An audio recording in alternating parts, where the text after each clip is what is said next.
Hello, my name is Jason Prather from JZN News, and this just in, the harms of tobacco. Oh, my bad.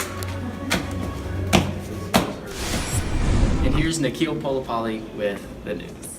For today's story, I interviewed 3 people, 2 civilians and 1 expert, all who know someone who has smoked tobacco. Hi, my name is Juman Kim. I'm a 12th grader in the MST program here at Manual.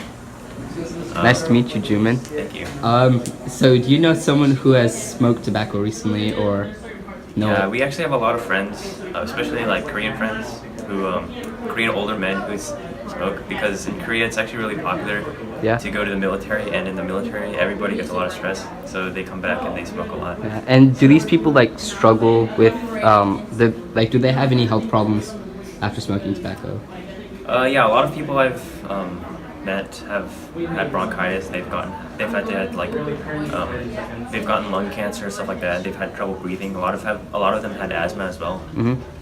So it affected them pretty heavily, and they had to just struggle through. And it looks pretty bad too. They get really old a lot quicker than a lot of other men the same age. So.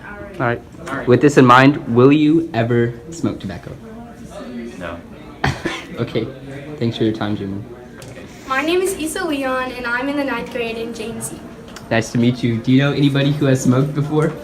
Yes, both my grandparents on my dad's side both smoked. And do they have any health problems after smoking? Yeah, my biological paternal grandma, she died from lung cancer, and then my grandpa, he quit right after that. Sad to hear that.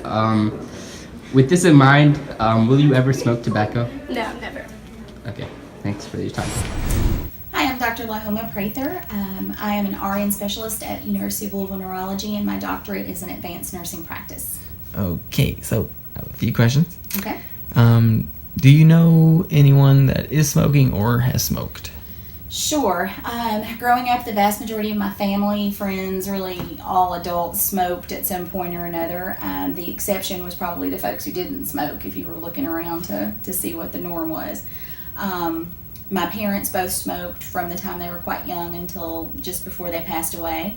My mom started when she was 12 years old, which seems crazy now, but it was really kind of the social norm back then to smoke, and so it was cheap and people did it. She smoked throughout her life until a couple of years before she passed away, and my dad started probably around the same age, and he smoked up until his death.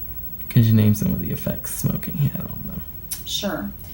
My mom began to have breathing problems in her late 30s, early 40s, and she always just accepted that it was because she smoked. She understood that smoking wasn't really good for you, but she had smoked so long, and it was such a part of her life, honestly, that she was unable to quit until just before she passed away. When she finally did quit, her breathing problems really didn't improve, and she continued to think, well, that's just the price because I smoked for so long, and it was. But the price was that she had lung cancer, and so she ultimately. Here's some stats for you, Jason.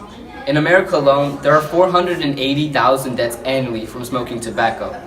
41,000 of this is from secondhand smoke. In fact, in America alone, $9.5 billion is spent annually on cigarettes. This can be used for other things, such as schools.